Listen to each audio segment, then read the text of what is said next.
Hi, I'm Jim Spina. I'm going to talk to you today about driving while intoxicated.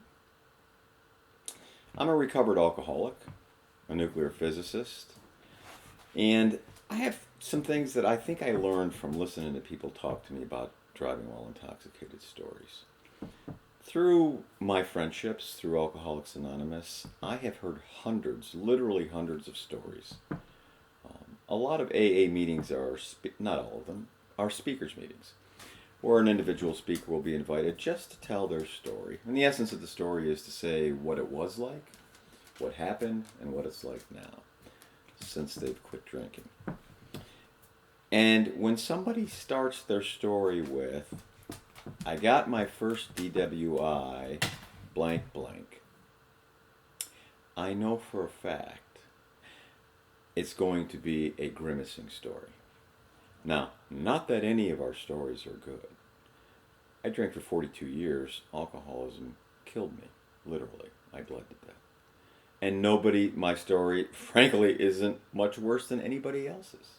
But none of them are good stories, but I know it's going to be a grimacing, long, painful, agonizing story. Because I've learned that after listening to him for many, many years. And invariably, don't forget, I'm talking about an alcoholic, there's a second DWI. And almost invariably, there's a third DWI.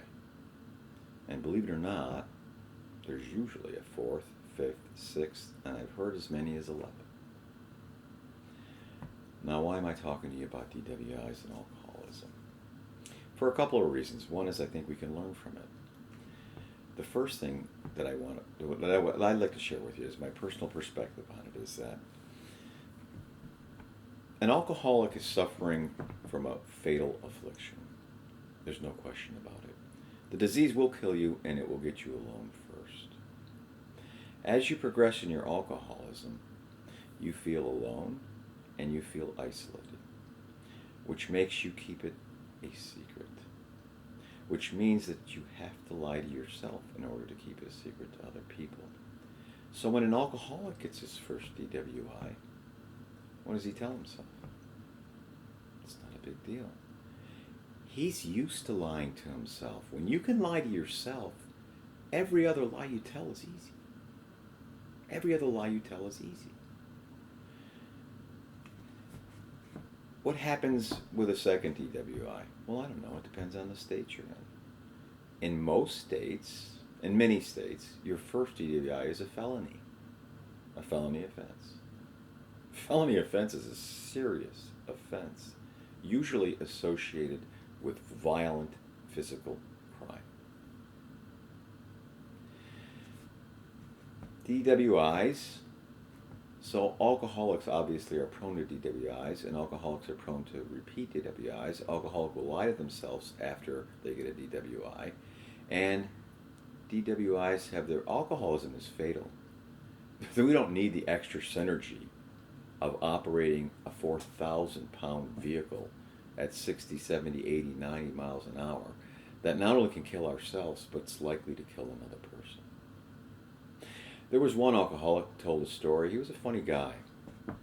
He was from Montana. And he said his best friend name was Jack Daniels. And he used to work in a factory 70 miles away from his house. But he said, it was no problem for me. He says, I'm a machinist.